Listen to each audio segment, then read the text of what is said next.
Go. Okay. Good afternoon, everyone.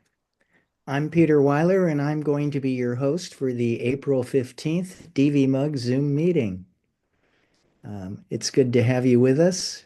Uh, we'll be following the usual format, starting with Apple News of the week and followed by several videos of interest, I hope. And then there will be a time for questions and answers where you can get excellent advice on all things Apple from the gurus in our group. And finally, if there's time, we'll have what we call a social hour that might last 15 minutes or so. At any rate, let's get started. This week's news. Each week when I host, I create this kind of a chart which will show you the topics for the news. I do a similar thing with the videos, and I put tiny URL links for each of them. I do that because the regular links are about 2 to 3 times as long and get kind of messy. These work perfectly just like any regular link would. Um, I have a special request when we begin the videos today because, well, what happened is there was a last minute new video that showed up online that I thought maybe we should use that instead of one of the ones that's on the video list. And so I'm going to ask your opinion of that. But let's start with the news. And we'll begin with number one by Ed Hardy of Cult of Mac. And this is about Apple that has, and my paper right, stocked up on iPhones and more Apple products before the Trump tariffs kicked off. And actually, the tariffs have kicked in. They started on April 5th, and the markets have been rather crazy. They're trying to figure out what's going on because the president says one thing and then a few days later changes it, and the markets are pretty upset about it. At any rate, um, Apple, in anticipation of something like this happening, filled up plane loads, literally five of them, in India with iPhones and other Apple products to send to the here so that they would have inventory to sell. And so there might be hikes in price coming because of the tariffs, but at least in the near time, probably things won't get too outrageous. Um, Historically, China's been the largest provider of our Apple products. That's where they get manufactured. And um, Apple, or I should say China now, is creating tariffs of their own as a retaliatory measure. I think that it's 145% on the United States side right now. So things are kind of out of hand. An example of how much an Apple iPhone would cost is $580 to make an iPhone 16 Pro here in this country. Well, no, I shouldn't say that. Uh, as things stand right now, where it's probably put together in China and sent back here, then it costs $580. But with tariffs, analysts figure probably they're going to have to add 270 or maybe 46% to that. Are there any comments or questions? Okay. The second piece of news, many of you have probably heard this. President Trump expressed his belief in a press conference that iPhone manufacturing could be moved into the United States very quickly. And the people from the Apple Insider who wrote this article analyzed it and say that's just outright wrong. Um, that at any rate, if we do try to begin completely manufacturing iPhones here in this country, it's going to take a long time to get things in place. We don't have the assembly facilities. We don't have the skilled labor. We don't have the components, um, the infrastructure. They estimate 5 years at least to put that together, and then you need to train your labor force. So by the time all that has happened, iPhones would be costing a hell of a lot more than they do now. Um, and I think it's said well here that even if Apple managed to source all components domestically, the I'm going to have to close this. Their plants started up instantly and a skilled workforce manifested magically. It would drive costs through the roof, and US consumers aren't likely to pay that kind of price. Any comments or questions? There's a big question I think everybody has is how would they ever manufacture with the labor rates here in this country? They just are so significantly higher than they are in China. So I don't think they can come anywhere near matching it. So the problem is they got to figure out how to do it without the labor, and I don't know that they've done figured that out yet. Yeah, well, I think the pundits agree with you, Richard, and I do too. I You mean, know, just it would be nice if we could manufacture all of those things here, but that isn't the way things have evolved or developed. It's just not something you can legislate or say it's going to happen. Anything else? you, I'd like to add to that. Janet Yellen, the former uh, chief of the uh, our banking system under a different president, said, and I quote, "It's all a pipe dream if you're thinking of moving anything back here." I So, think it's further complicated by the fact that the very people who might have been available for some of that labor are probably in the bucket in El Salvador right now or on their way. Yeah. Well, okay, let's move on to the next news item, um, which is the well, actually, these are the next two items are about the Apple Watch and how they have been really, really helpful in taking care of people in great need. This first article is by David Snow of Cult of Mac. Let me move on with it.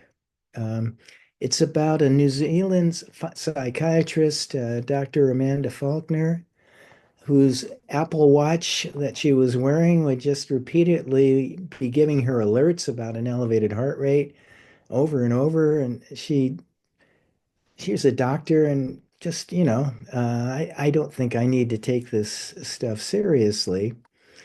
Um, but she finally went to see her doctor, who ordered tests, and within hours, she was diagnosed with a extremely aggressive leukemia cancer. In fact, they said that if she had delayed a couple more days, she probably would not have survived because well, she was on the verge of multiple organ failure.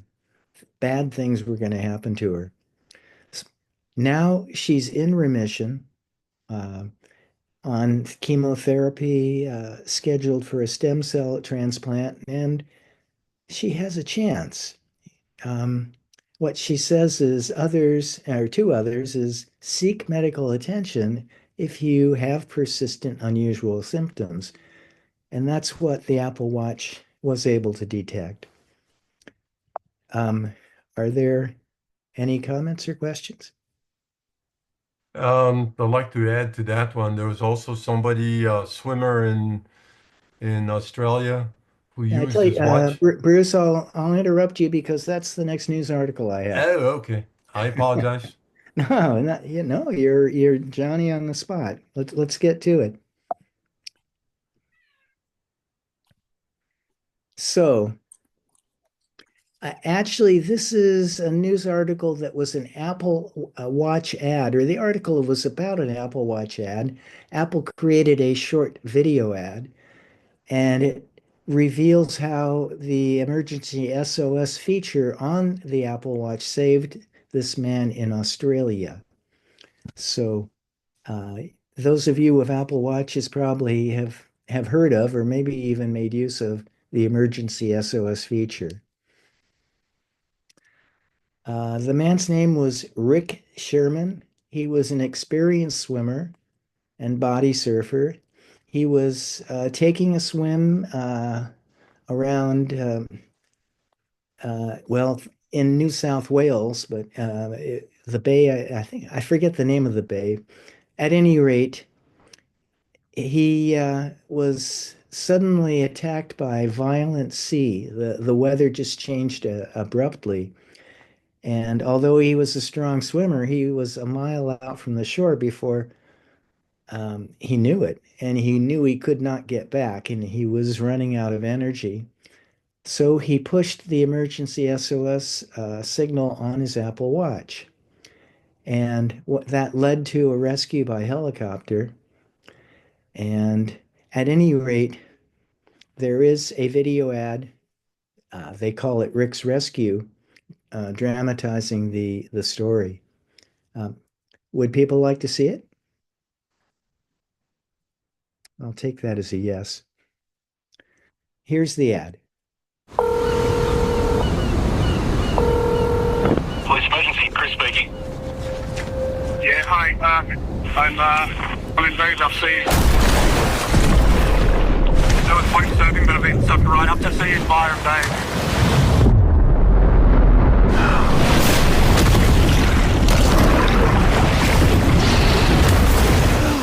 And the swimming's so big, I'm drifting up, I'm swimming up to five. Okay, what beach are you off? I'm so far out, I can't see the beach. I'm calling for my Apple Watch here. Okay, I've got police notified. I'm getting you help, okay? Stay on the phone.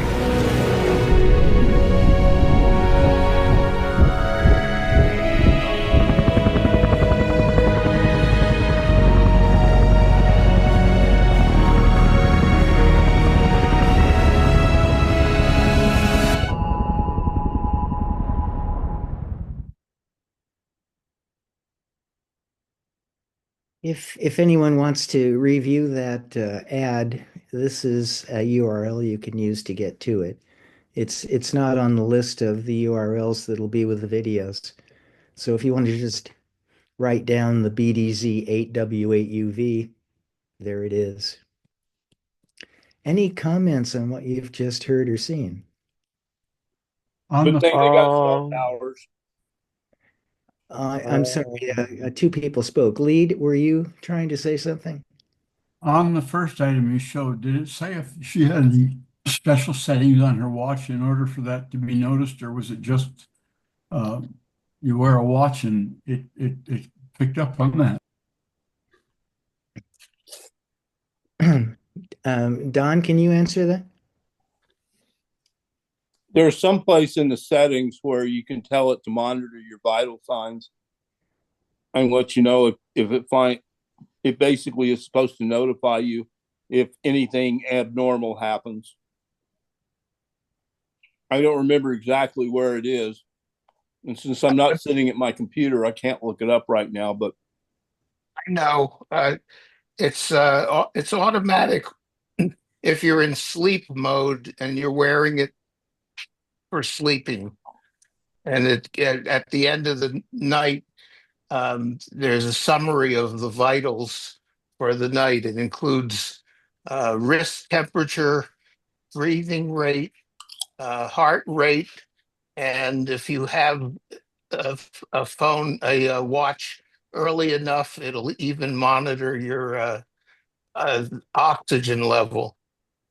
There's something else there too that you may not have picked up on the video. He actually initiated that call by pushing the side button on his watch, and that automatically you have it gives you a couple of choices, but the one of the choices is to alert, send out an SOS, and so that's what it did there in that case. Yeah. Also, another reason that I mean, he was talking to him before, but using the SOS button is important in this case because when it sends the signal out, it also tells them his position, Exactly. latitude and longitude.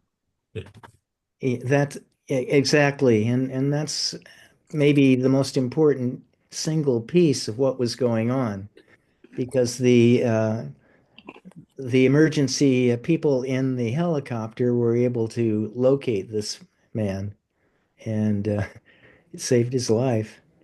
Mike? Yeah.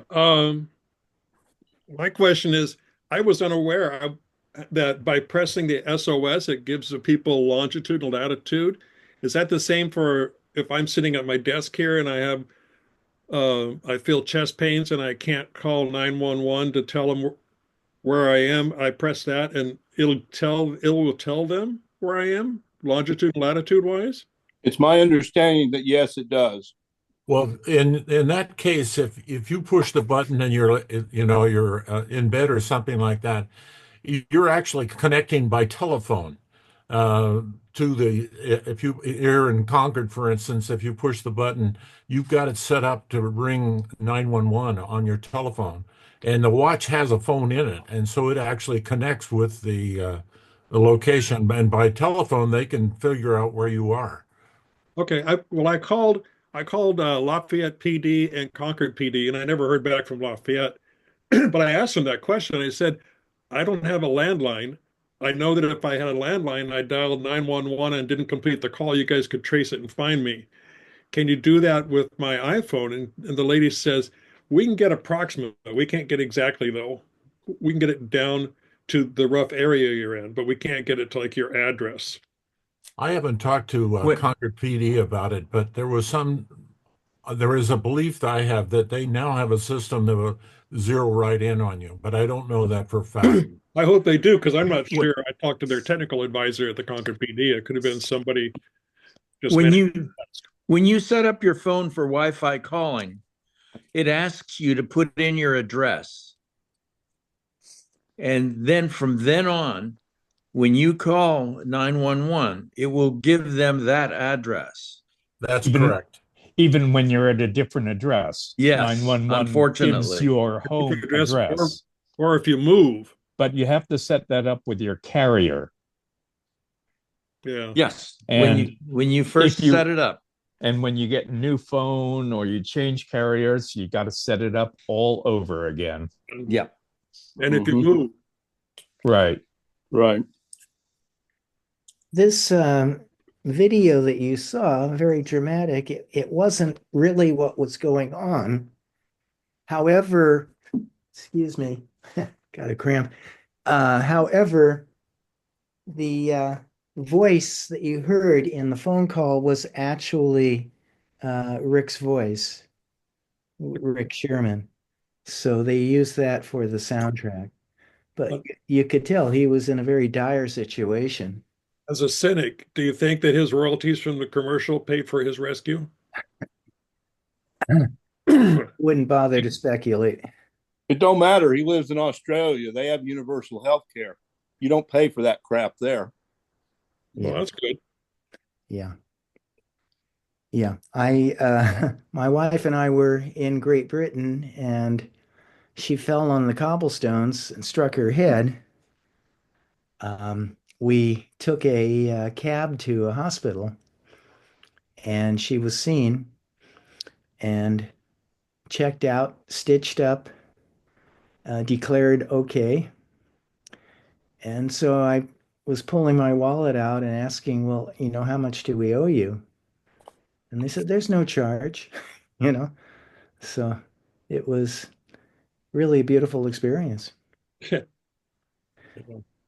Anyway, there's one more news item, if we may. Let's go on. Can I ask a question about the phone? Yes, go ahead. In some instances, you can use satellite if there's no cell service around. How do you do that? There's a whole video for that. Yeah, that's a whole different thing. Isn't that Oh, only on 16s or something, or the latest ones? I don't think so. I I don't think the think my 15 can 13 do it. has that option. I think the 15s can do it as well, Yeah, or at least the 15 Pros. yeah, that's very latest technology.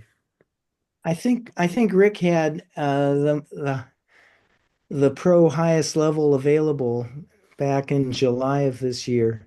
Um, and evidently the pro model could broadcast, I guess, out to 100 meters. Um, and the non-pro would get out 50 meters or something. I think they can receive signal better than they can send it out. Supposedly, that's something that the next generation Apple Watch will be able to do. Is that you'll be able to do the satellite transmissions from the watch, which theoretically means you could go out in the boonies with just your watch and still be able to call for help. Sounds like a good thing to me. The I would agree. satellite communication works on iPhone 14 and later. Okay, yeah, I thought that was later phone stuff. I did find a location if you want to change your Wi-Fi calling address. If you go to apps and then phone, and then there's Wi-Fi calling, I believe. If you tap on that, you can update your emergency address. So if you move or something. Okay, well, let's move on to the last news item, which has to do with something you might see out in the media that when are smartphones going to become foldable? When is Apple going to produce a smart folding phone? And the rumors are getting more frequent, and I think probably Apple is working on it, although that's just conjecture on my part. Um, they the writer of this article was from Tom's Guide, Mark Spooner. Um, it was from April 10th of this year, and that he was tipped that Apple will be launching two foldable devices next year, both an iPhone Fold and an iPad Fold. So they even suggest that will be the name of the device. So next year would be 2026. We shall see. The phone might have a 7.8-inch display and be designed like a book, so you open it up, but it doubles the size of what you're looking at by doing that. And the iPad could have an 18.8-inch display. I suggest you don't put too much trust in when this is all going to happen, but I think at some point it will. Any comments or questions? Yeah, I'd like to find out if there are any speculations on the thickness of the device. Yeah, I didn't read of that, so but that doesn't mean it's not out there. And there's a whole level of speculation. Some people I think are just kind of making it up, but they'll give you stuff information of that sort. But then there are other kinds of rumors that turn out to be really quite true. Mike? Oh, I didn't. I was just going to say it's kind of like the scattergun effect. If everybody spreads rumors about everything, somebody's going to be right.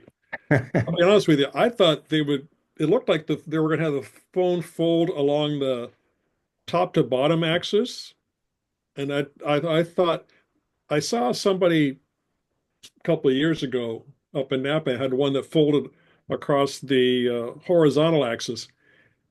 So it took up like half the room. I thought that was pretty cool. I don't see the advantage of folding it this way, like a book. Yeah, the picture that I started out with, I'll move back just to review it. Whoops, that's the wrong way. You know, this is somebody's concept. It doesn't mean this is anything valid or real. Um, so it might, as you suggest, actually fold the other way. Yeah, because on the bottom right looks like you can see the plug in there, and the speaker's on the left side. But yeah, that's got to be somebody else's representation because that doesn't make any sense to me. Okay. Anyone else? Okay, let's go ahead then and move on to videos. So here are the videos for this afternoon. I got to say something about videos. You know, there's a group of us who put together these little Tuesday presentations, and it takes quite a bit of time to locate the content. And sometimes there isn't all that much content out there in a given week. Um, but we do our best, and John Sobrero is very helpful in providing us past material that hasn't been used yet. At any rate, you'll notice that Gary Rosenwig of MacMost is on here 3 times, and I attempt to kind of mix up the speakers if I can, because I think it just makes it easier to watch. Um, it turned out that uh, Ellen Sweeney, who we have seen in videos, came out with a video just this morning, kind of late this morning, and I had this all printed up before she did this, um, and I would suggest that we maybe swap out Gary's final video for Ellen. Is that okay with people? Those tend to be pretty Sure. long, like 10 minutes. Well, that's the issue of a lot of the material that's out there. Many of them are just too long to even use. Um, so we'd take Gary out, put Ellen in. It probably would add 5 minutes to the whole presentation. Or we could start with the second video, the 12 tips for controlling app tabs on your Mac is pretty amazing, but it's also one of those that makes my head swim because Gary just throws so much content in those 9 3/4 minutes at us. What's Ellen's topic that you want to replace with? Maybe so we know what it is. Um, she's doing what's new in iOS 18.4 with her tips for seniors, and I did a quick look at it. There was a couple things that I found really quite intriguing. Um, and in fact, it covered a bit of the ground that Gary's covering on his ambient music video. So, all in favor?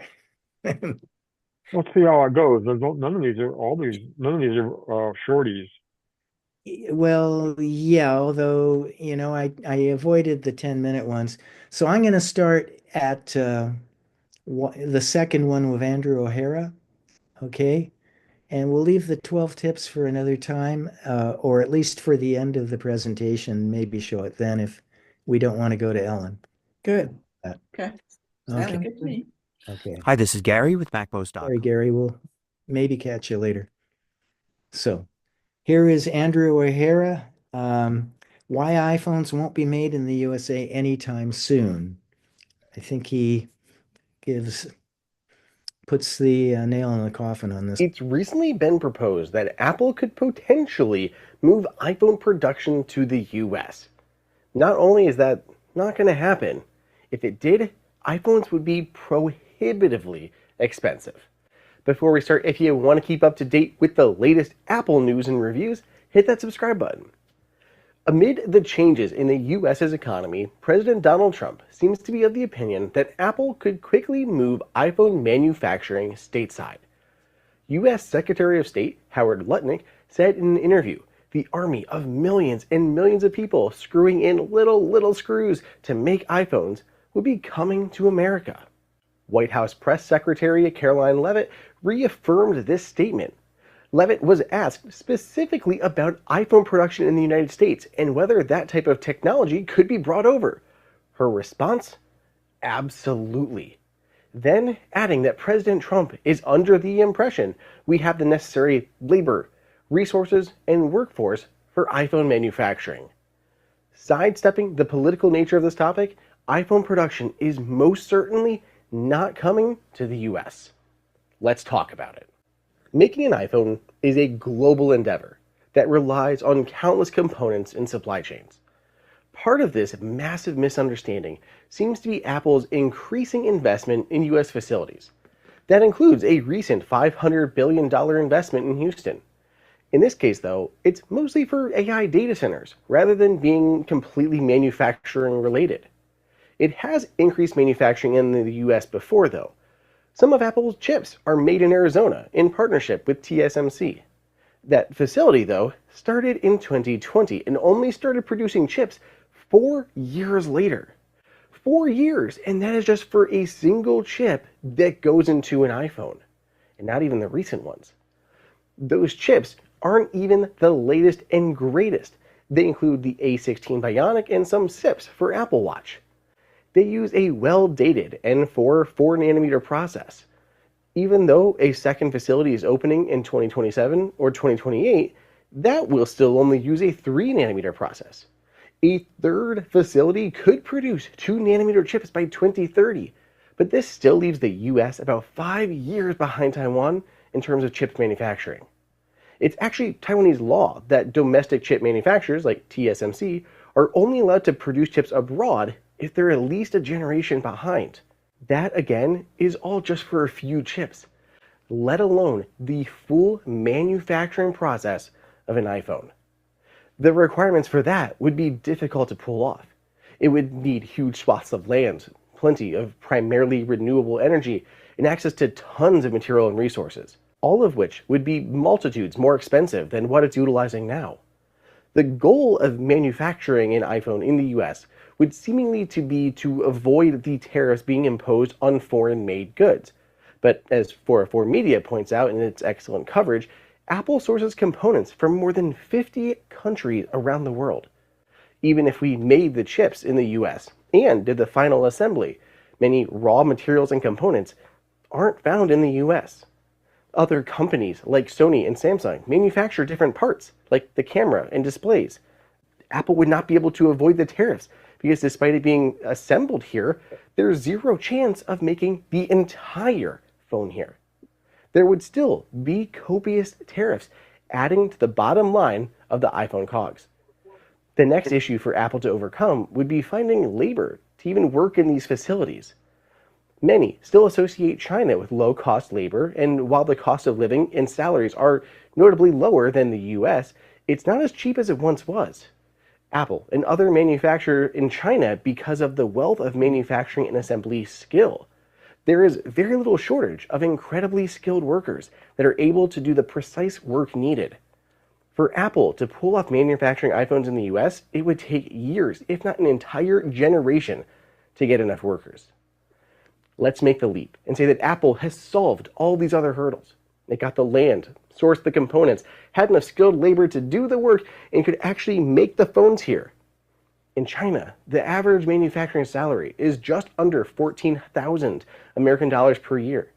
In the US, a conservatively low estimate puts the average manufacturing salary closer to 60,000, which means the labor alone would be, at a minimum, 4 times the amount that it costs now. According to a report by Simply Mac, an iPhone 15 Pro Max has about $35 to $45 in labor and intangibles. If we were able to take the low estimate of $35, that would balloon to $140. Again, just on labor. The short version of it all is this. Manufacturing iPhones in the US would be incredibly difficult, expensive, and basically infeasible. At a minimum, iPhones would be significantly more expensive than they are now. It would be years before any smartphone ever rolled off an assembly line. Don't expect Made in America to be stamped on an iPhone, especially anytime soon. Other manufacturing may shore up, and certain components could be possible, but that's about it. Keeping it civil, let me know your thoughts down below in the comments if we'll ever see a US-made iPhone. Otherwise, subscribe for more Apple news, and I'll see you in the next video. Okay. I think we actually covered the comments for this one earlier, so let's move on to the next piece, which is an Apple support item. How to use Mac keyboard shortcuts. I use Mac keyboard shortcuts, but I learned quite a bit watching this one, so hope you will too. Want to work faster on your Mac? You can quickly perform actions you frequently take using keyboard shortcuts. Here are a few to get you started. You can view keyboard shortcut options within any app by clicking one of the menus in the menu bar. For example, we'll click the File menu in the Finder. On the right side of the menu, keyboard shortcuts appear next to the clickable menu items. You can open the other menus to find more shortcuts, which vary based on the app you're using. Okay, now that you know where to find them, let's try some out. We'll start with copy, paste, and other common shortcuts. To copy something to the clipboard, start by selecting an image, word, or section of text. Then press Command-C on your keyboard.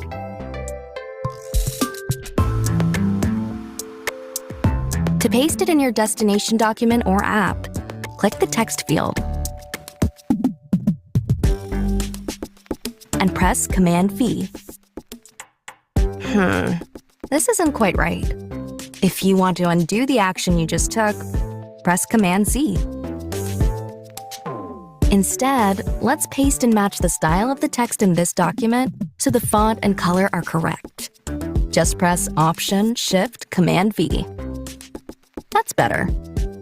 We're all done here for now. To quickly quit an application, press Command-Q.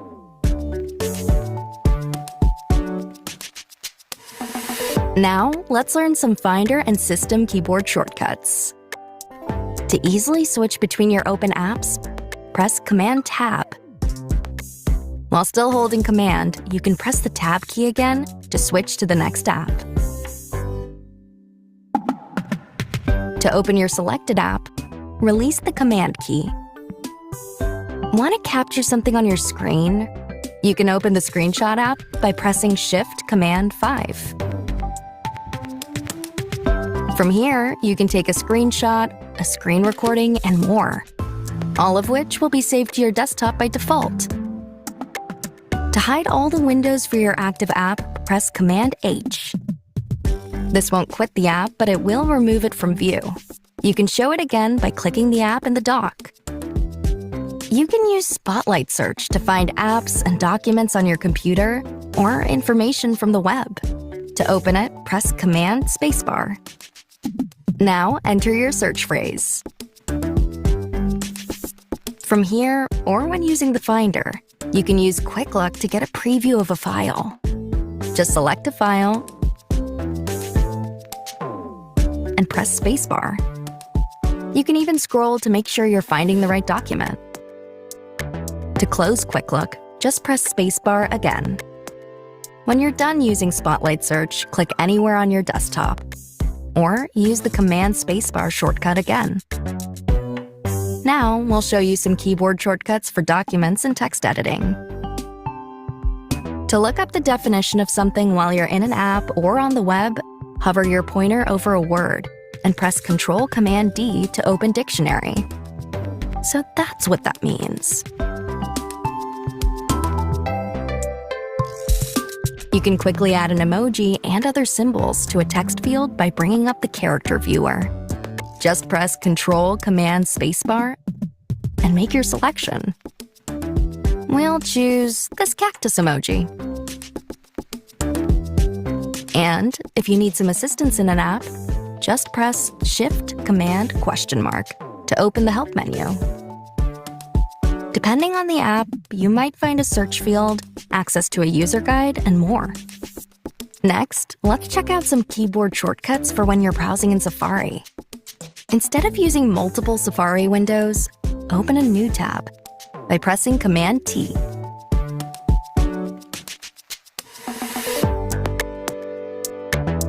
And to close a tab, just press Command-W. You can also use this shortcut to close windows in other apps. If you have multiple browser tabs open, you can press Control-Tab on your keyboard to switch between them. Keep holding the Control key and press the Tab key again to switch to the next one. If you have vision accessibility needs, here are a few helpful keyboard shortcuts. You can get started with VoiceOver by pressing Command F5. Welcome to VoiceOver. VoiceOver speaks descriptions of items on the screen and can be used to control the computer using only your keyboard. Then you can click Use VoiceOver to enable it. For now, we'll click Turn Off VoiceOver. In many apps, you can zoom in to make the content in a window larger. Just press Command +. You can keep holding Command and press the plus sign multiple times to keep zooming in. To zoom out, press Command -. You can also keep holding Command and press the -sign multiple times to zoom out farther. Now, let's quit Safari and open the Accessibility Shortcuts panel, which lets you quickly turn on or off accessibility features you might use often. Press Option Command F5 and make your selections. Just click Done when you're finished. And that's just the start of what you can do with keyboard shortcuts on your Mac.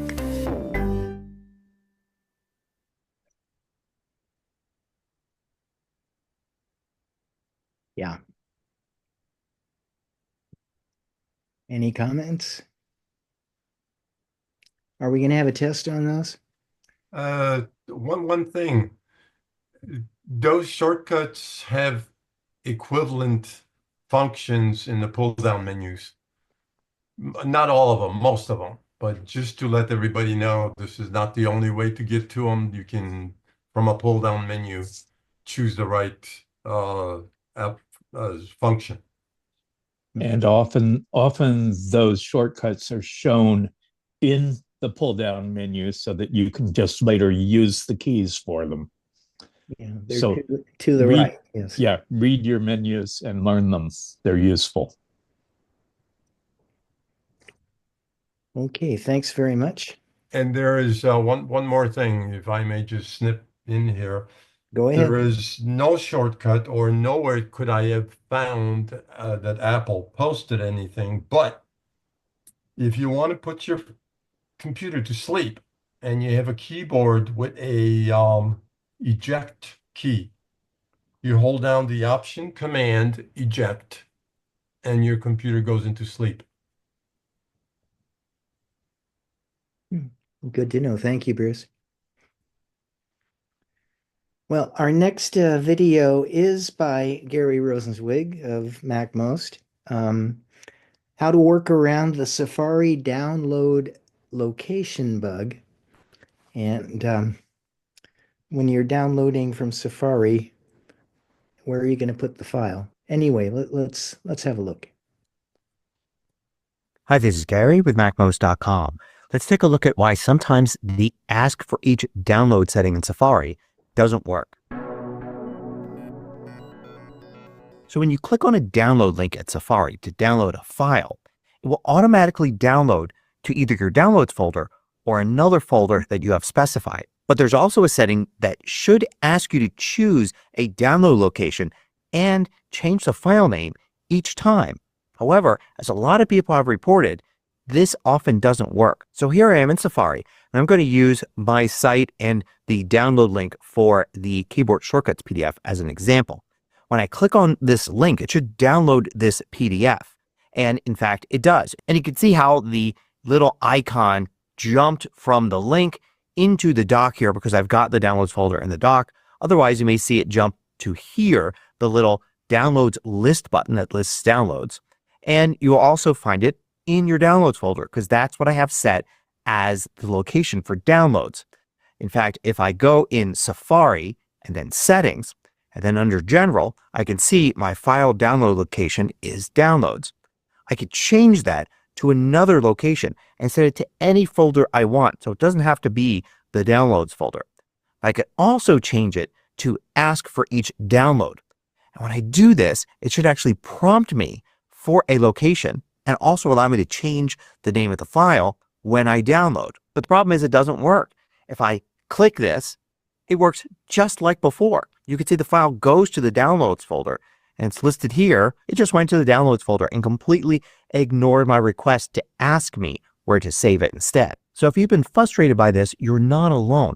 A lot of people have experienced this bug and it's inconsistent. Some people report that it works okay. Others report that it works for certain files and not for others. So it appears this really is just a bug in Safari. This feature just doesn't work properly. By the way, if you find these videos valuable, consider joining the more than 2,000 others that support MacMost at Patreon. You get exclusive content, course discounts, and more. You can read about it at macmost.com/Patreon. So what can you do if you want to actually decide where each file goes as you download it? You've got a couple of options. The first is pretty simple, and that is don't simply click on a download link. Instead, use 2 fingers on a trackpad, a right click on a mouse, or you can hold the control key and click on the link. And this brings up the context menu. And you'll get download linked file here, but you also get download linked file as. And you can see the 3 dots there, the ellipsis in the menu item, indicating that you're going to be prompted for more instructions if you use this. And indeed, if I select this, it does allow me now to select a location for the file, and I could put it anywhere I want. And I can also change the file name here. So in most cases, this will solve the problem. You just have to remember to 2-finger click, right click, or control click to bring up the context menu and use download linked file as. But there are some cases where you can't do that. If a website is scripted to automatically start a download, say when you go to a new page, or by choosing certain things on a dynamic web page, then you have no opportunity to actually click on a link. The page itself triggers the download and you never get to decide that you want to download the linked file as. Instead, the download just happens. And in that case, it saves to your default location, downloads, or whatever you've set it to. Fortunately, there's a solution in the form of a terminal command. You're actually going to use the terminal to change a setting in Safari, a setting that's not actually visible in the settings window. Here's the command. It's defaults write, which allows you to write a setting. And the set of settings is com.apple.safari.sandboxbroker. So this defines kind of a part of the settings that you're going to change something. The setting itself is always prompt for download folder. And that's all one word, and you can see capitalization matters, so make sure you type it exactly. I'll include the code at the post at macmost.com so you can copy and paste this if you want. Then space dash bool for Boolean, in other words, a true or false value, and the value you want is true. If I set this like that, it will work instantly. I don't need to restart Safari or anything like that. So now look at what happens when I click on this link. It prompts me, just like if I had used the context menu and download linked file as, but I just did a regular click. So now I can choose the location any way I want here and decide where it goes. I can change the file name if I want, and I can click save or cancel. And by the way, if you want to go back to the original setting of not having this turned on, you can, of course, use default write and set it to false instead of true. But the default is actually not to have the setting there at all. So you can use defaults delete and then the exact same set of settings and the exact same setting like that.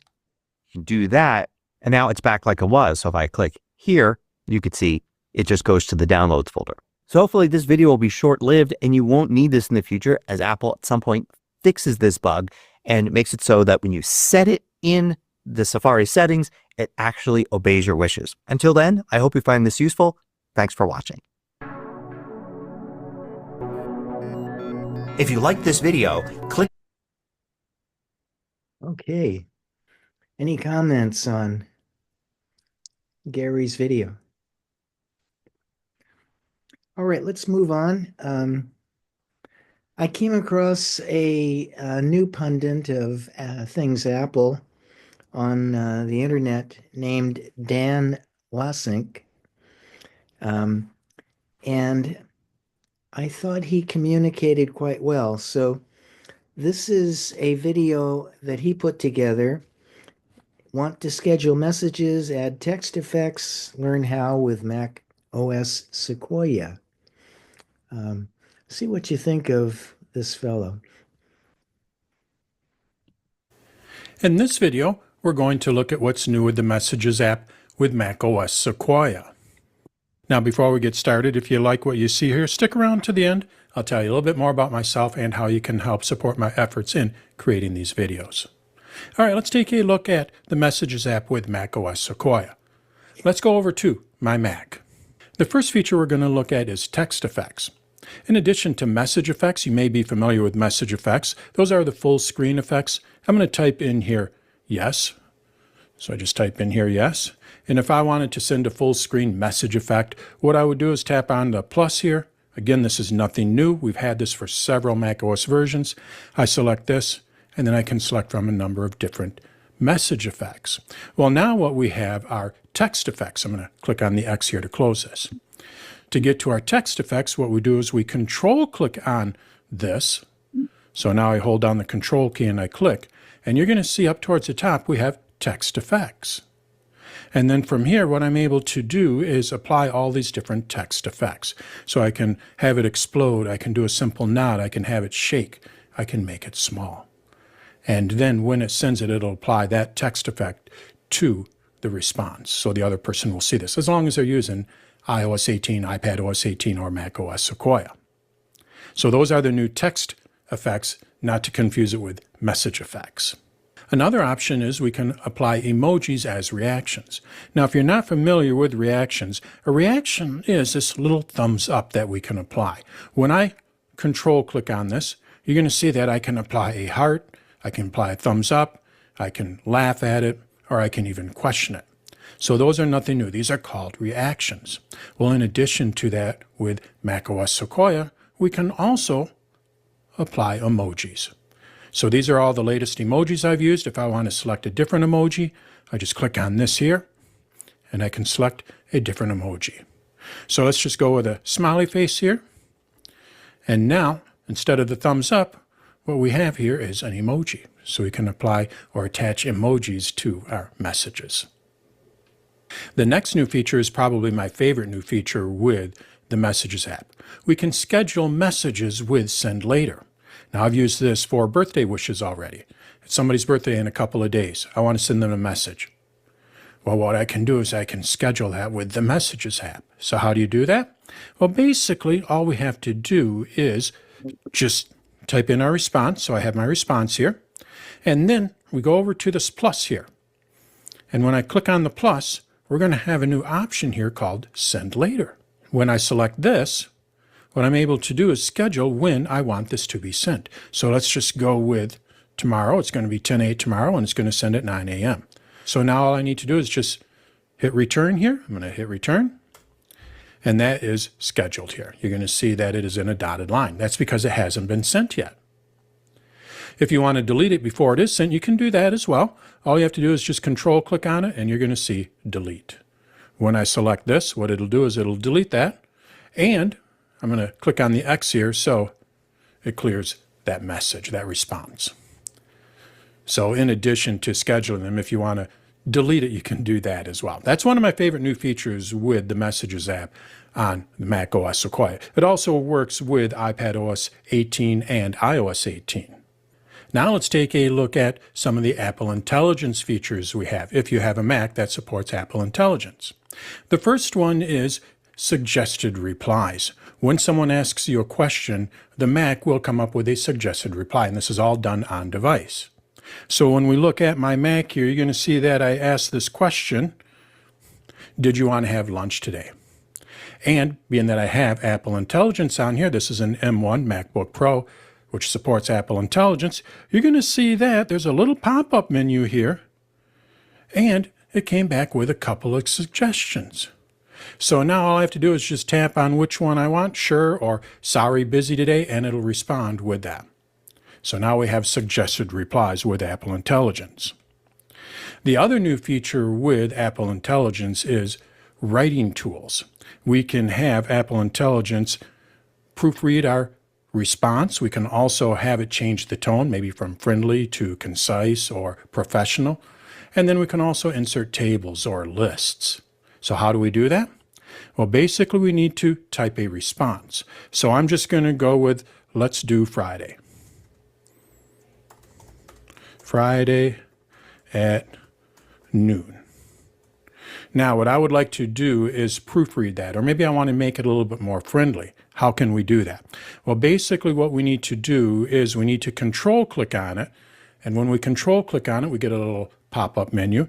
And one of the options here is writing tools. When I select this, what it allows me to do is select from any one of these Apple Intelligence responses. So I can proofread it, I can rewrite it, I can make it professional, friendly, or concise, and I can go and add a list or make it a table, create key points out of it if it was a longer response. Now this is a relatively short response, so it's not going to work that well, but I've had really good luck with this. Let's just go and make it a little bit more friendly. So now I just select this, and what it's going to do is rewrite it, and it's going to say, how about we meet up on Friday at noon? Now from here I can go and revert it, or if I just want to send it, I can also tap on done and it'll send it. You're also going to see that we have these little thumbs up. Now this will disappear when I move my mouse away. What this does is this just kind of gives Apple feedback on the response. Do you like the response? Give it a thumbs up. If you don't like the response, give it a thumbs down. So that's how we work with writing tools with the Messages app and Apple Intelligence. So that is what is new with the Messages app with macOS Sequoia. We now have new text effects. In addition to our message effects, we can attach emojis to a response, and then we have send later, which is one of my favorite new features. In addition to that, if your Mac supports Apple Intelligence, it'll generate a response, and you can also have a proofreader change the tone for you through writing tools. So that is what is new with the Messages app on the Mac with macOS Sequoia. Now, if you found this video helpful, Okay, I have cut Dan's video a minute or so short because the rest of it is pretty much an advertisement for working with Dan. You might choose to do so. At any rate, his website, which he announces, is danstutorials.com. There isn't any apostrophe, so you can, I put that right here.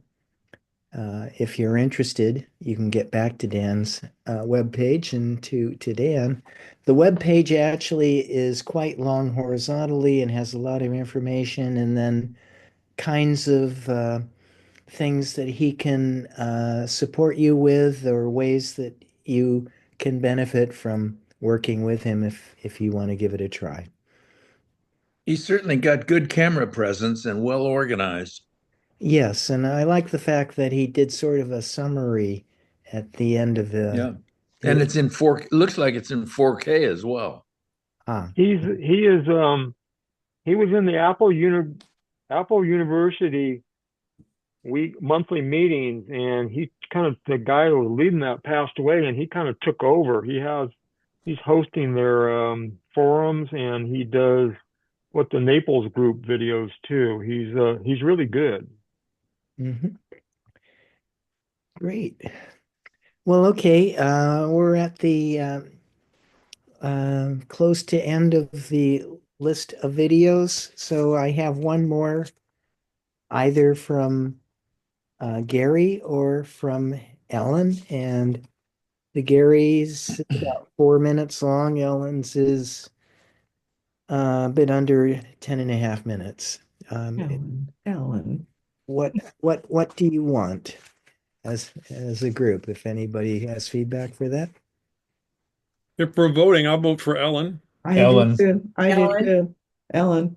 Okay. Saying enough Ellen. against you, Jay. Nothing personal. Yeah. What was Ellen's subject?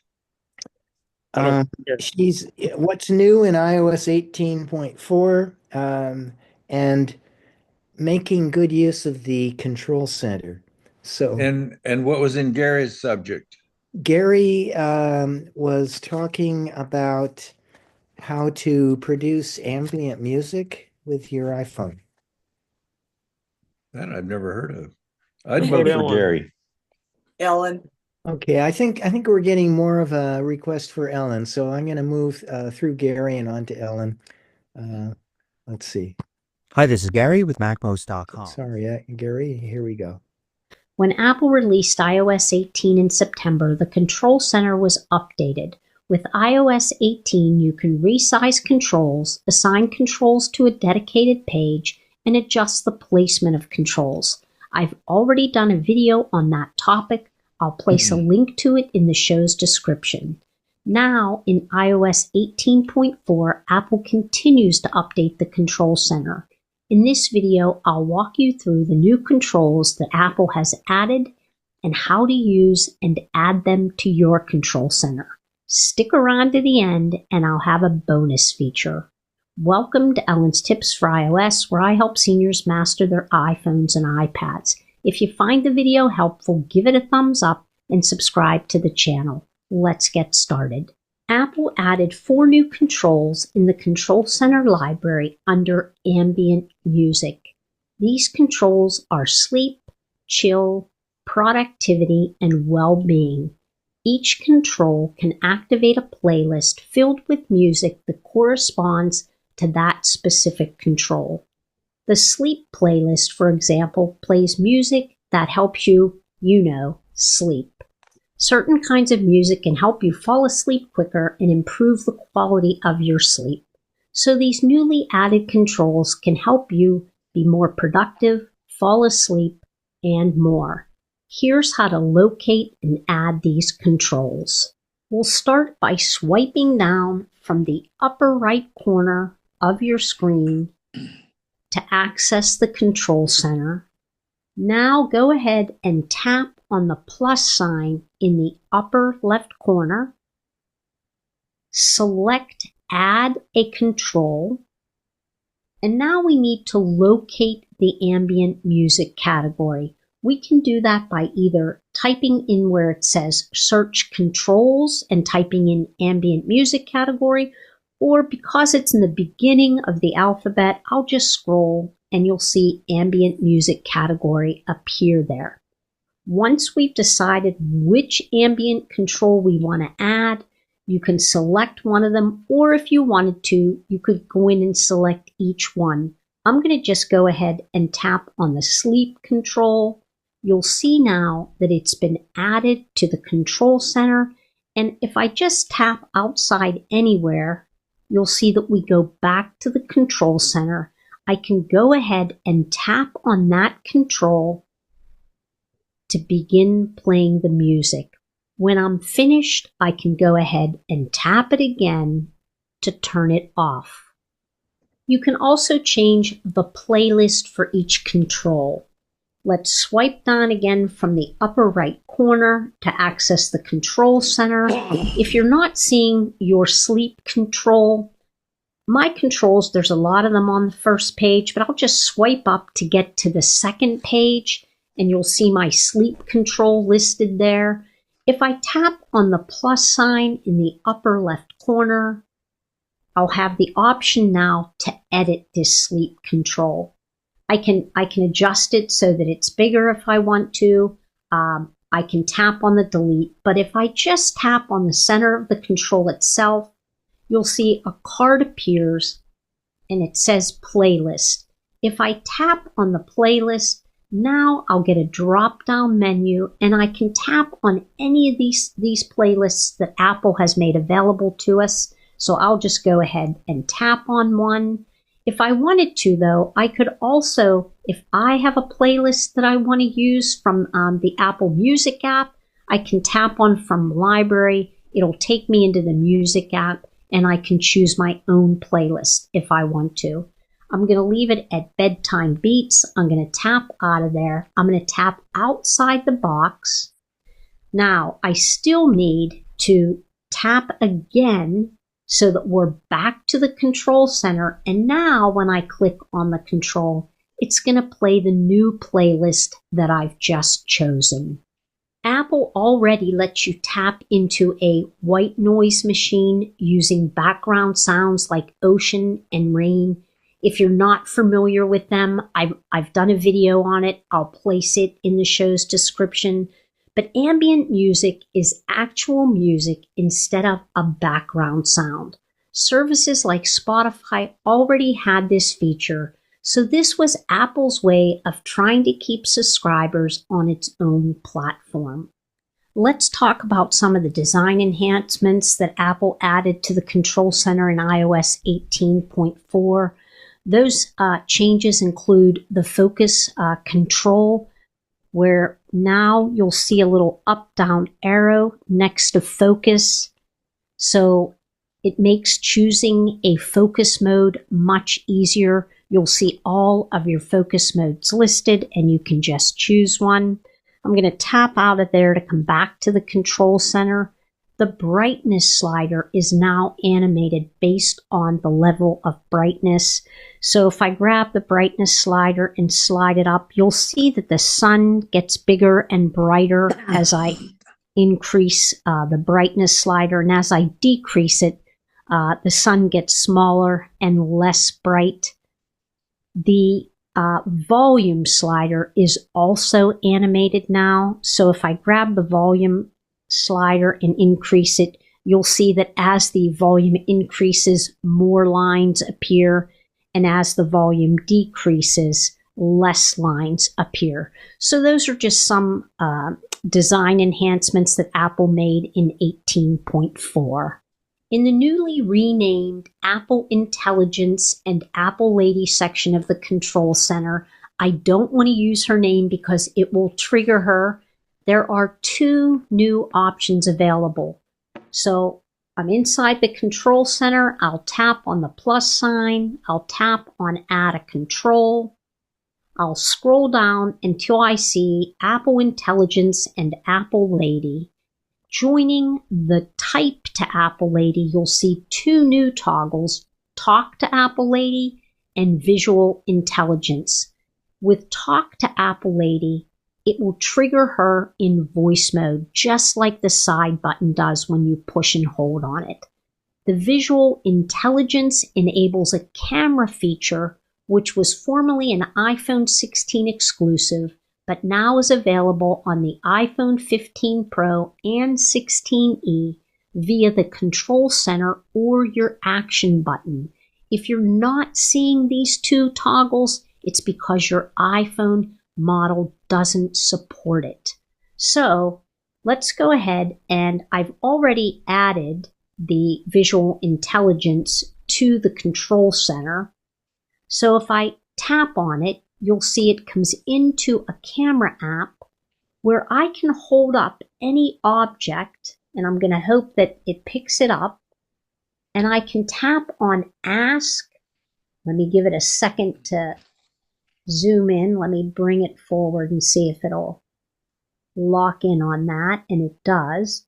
I'm going to tap on Ask. It's still not grabbing it. Let me try again. And it will ask ChatGPT what this object is. And it has discovered correctly that it is an Anchor USB-C hub. So you can use Apple Intelligence to take pictures of different objects and then ask ChatGPT what those objects are. So it can be a flower, it can be a building, it can be almost anything, and Visual Intelligence will help you know what that object is. You can also add this to the Action button if you have an iPhone 15 Pro.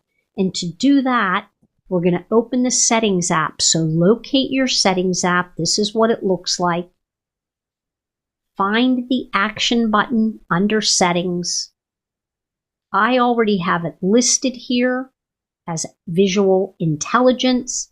If I swipe out of there and I push and hold on the action button, it automatically takes me into visual intelligence. If you stuck around until the end, I promised a little bonus feature. Apple has also released new emojis in iOS 18.4. The new emojis include bags under eyes, fingerprint, leafless tree, root vegetable, harp, shovel, and paint splatter. I hope this walkthrough helped you feel more confident in exploring the new Control Center features in iOS 18.4, whether you're setting the mood with ambient music or customizing the way the Apple Lady works for you. These updates are designed to make your iPhone experience more personal and enjoyable. Remember, take your time learning these features. There's no rush. And don't worry if you don't get everything the first time. You can always come back to this video, pause it, or replay sections as needed. Thanks so much for watching. I'll see you next time.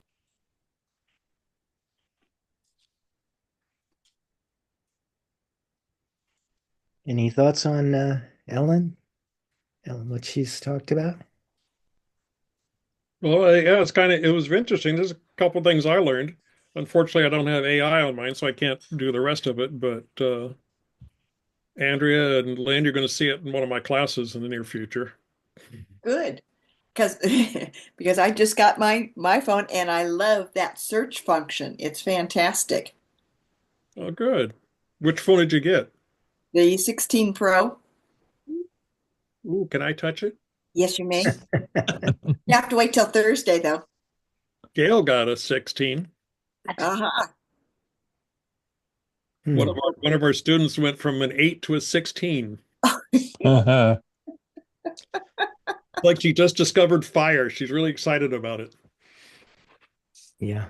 Yeah. That's quite a few generations. Yeah. Well, there's a few features that she introduced that are not available on older models.